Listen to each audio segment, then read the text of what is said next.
welcome back to my channel, Samantha Pollack. If you're new, please subscribe and join the family. That way you will never miss an update from me. You know, this hair is made for story times, and you guys have told me that you enjoyed the last story time video I did about the guy I friend-zoned twice. If you haven't seen the video, click the link on the screen. This story is about the time that I'm gonna call him my uncle.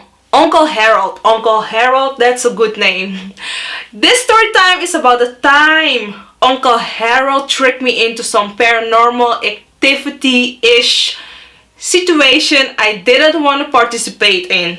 While telling the story, I will stop to explain certain things about Surinamese culture because some words will need a little bit explanation. So one day Uncle Harold called me and he told me he wasn't feeling well, so I asked him, "What's wrong?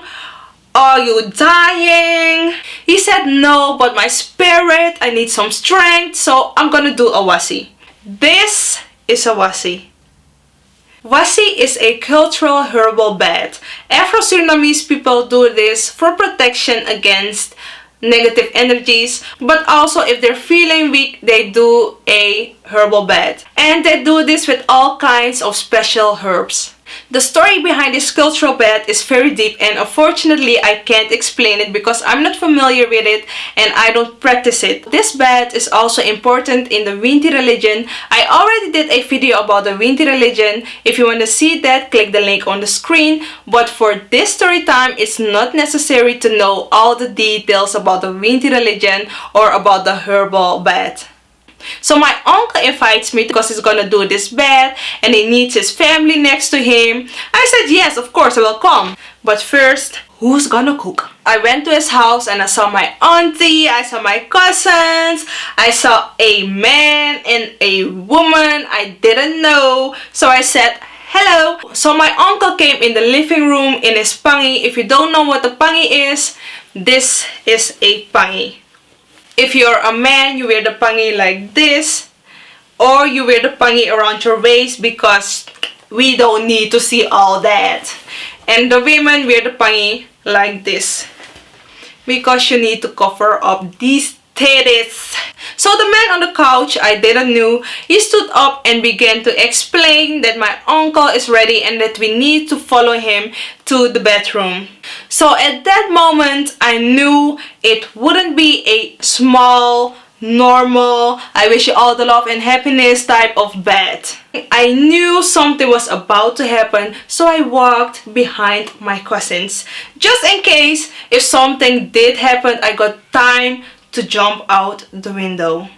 We walked to the bathroom and I stood in the hall because obviously the bathroom isn't big enough for the whole gang to fit and I didn't want to be first in line. So the man who told us to follow him sat on a small stool in this bathroom, and it hits me right away. This man was an Obiaman, aka Bunuman, aka a man from Surinamese origin who does his work through Winti to seek solutions, just like a medium. So this man sat on a little stool in the bathroom, of course, and the woman stood next to him. He sat there on his little stool and began to pour a liquid stuff in his hand. We call it Pompeia.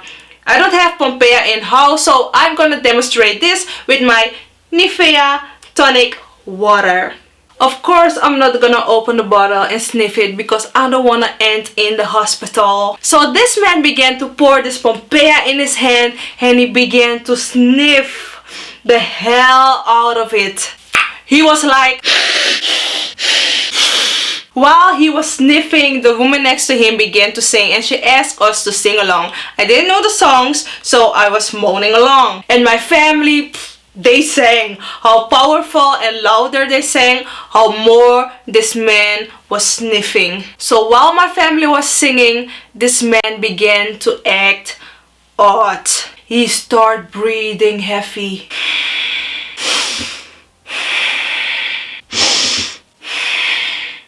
I saw this man changing, not only mentally but also physically. Okay, didn't change into Rihanna, but his appearance changed. He stood up like a strong man. He stood up like King Kong. He also had a knife in his hand. I don't know what the purpose was of the knife. I don't know who this man was about to fight. But it wasn't me because I was quiet and calm as hell. Like I wasn't no threat. I wasn't no fighting material. I was quiet. I was scared as hell. So I said to my auntie, I'm not happy with this. I didn't know this was about to happen. Why did he invite me? And then she said, you can go outside for fresh air. If I leave, I'm not coming back. So I stayed because I'm no quitter. So this man was talking a whole nother language. So the woman next to him translate. And I didn't know what the woman said, but all I knew is that we needed to rub an egg on my uncle's chest. We needed to do this one at a time. Of course, I'm not going first. So I stood there in the hall, not waiting on my turn because I wanted to leave. And this man looked at me with a straight face and said, you. I'm like, who do you think you are? Eat a Snicker. You're not yourself when you're hungry. Of course, I didn't say that because I was scared. So he told me it was my turn to rub the egg on my uncle's chest. So I took the egg and began to rub the egg on my uncle's chest. And it didn't break. It wasn't a hard-boiled egg. This egg was hard as a rock. So my uncle gets frustrated, like I can do nothing about the egg. I was rubbing the egg with pressure and all the power and strength I had, but this egg didn't break. Next to me in line was my uncle's mother-in-law. So I gave the egg to her. And she held the egg 1 second in her hand and the egg broke. She didn't even rub the egg on my uncle's chest. She didn't do nothing. Like the egg sat on her hand and it broke. So everybody was clapping and laughing and I was like, yes, we're done. Let's leave. But it wasn't over. So the man sat on the stool again and he began to breathe and the same thing happened and now he turned into a small, old, little man. Whew. This man was different than the first man. This man was an old, sweet, little grandpa. I know this sounds like a joke, but it wasn't a joke. This wasn't acting. This man turned into a small, old man. This time we needed to talk to my uncle one at a time. The way we needed to do this is to take the herbal water in a bowl and to pour it little by little on my uncle. And while pouring this water on my uncle, I talked to him. I wish him all the best and all the happiness, strength. So I was done and took one step back and this little man said, no, you're not done. You need to talk to your uncle. I just did. What do you want me to say? I'm done. So again, with the bowl, I wish my uncle this, I wish my uncle that, and my uncle was cold because the water wasn't that hot. And this took forever.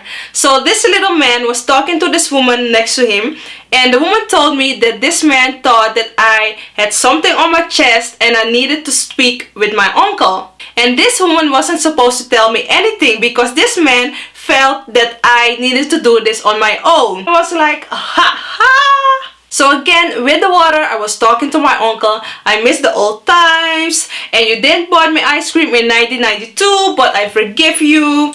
Okay, of course I didn't say that. But by this time, I was done with the wasi and I wanted to go home. So finally, this old man believed me and I was done. By this time, everybody was done and everybody talked to my uncle. So this old man sat on his stool and he told us he was tired and he needed to leave. So this old man sat there on his stool and his spirit left his body.